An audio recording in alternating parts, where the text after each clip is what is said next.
All right, so we're gonna go ahead and get started. I just laid her on back. I like to just dab again the area with alcohol, and I'm gonna give her a little bleb of lidocaine. So this is a little pinch and a burn.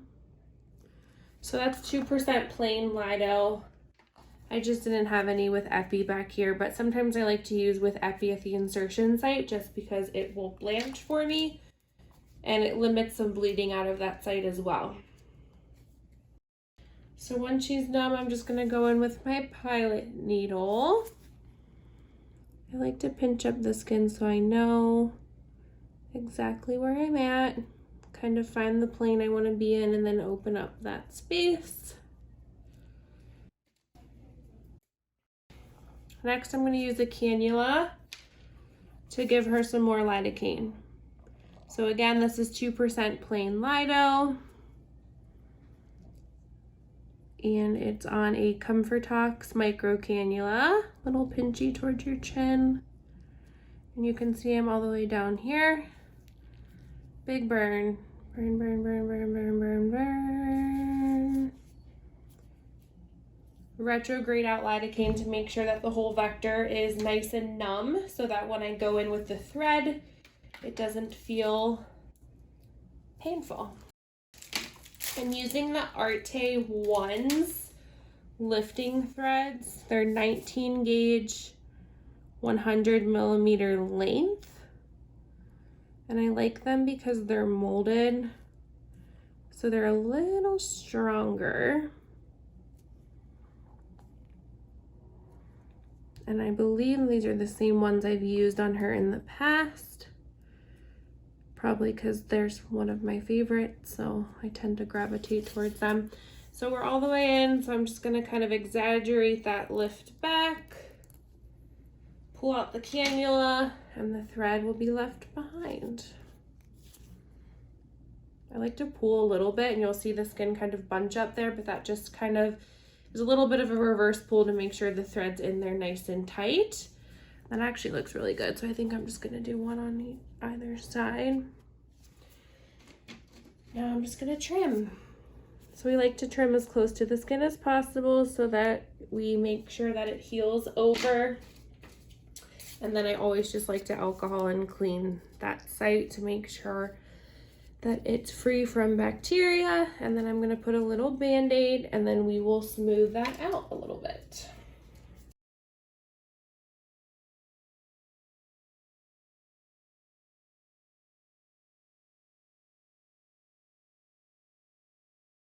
I like to tell my patients to try to keep the Band-Aids on for as close to a 24-hour mark as possible just to limit bacteria, and then the threads themselves, I like to just kind of push over lightly and make sure it feels nice and smooth, that all of the molded pieces of the thread are kind of engaged in the tissue. Go ahead and look center. Nice. Okay, we're gonna move to the other side. So turn the other way for me. We're gonna kind of repeat that whole thing again. So I'm just gonna dab. We always clean with HIPAA Cleanse before, and then I just use alcohol throughout the procedure to keep her nice and clean. So again, pinch and burn. The lidocaine tends to be the worst part of this whole procedure because it stings.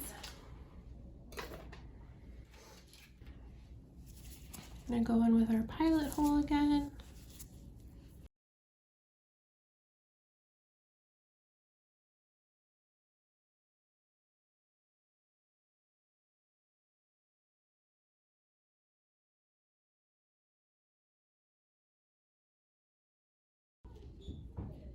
You can see that once you find the correct plane, little pinchy at your chin, it truly just kind of glides right in.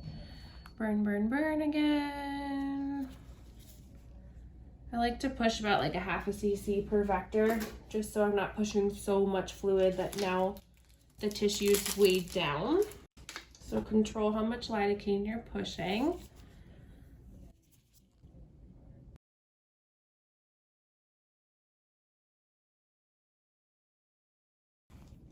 Just gonna go back in with my pilot.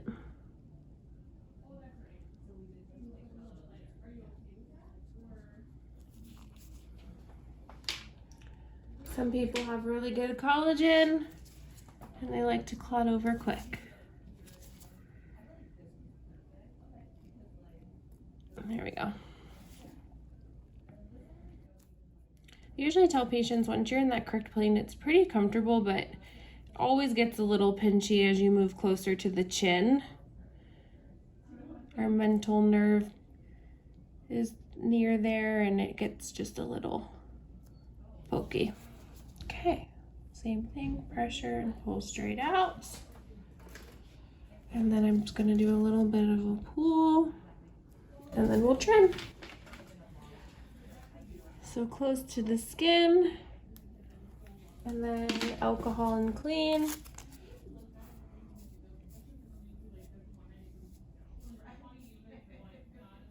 And then we'll do a Band-Aid.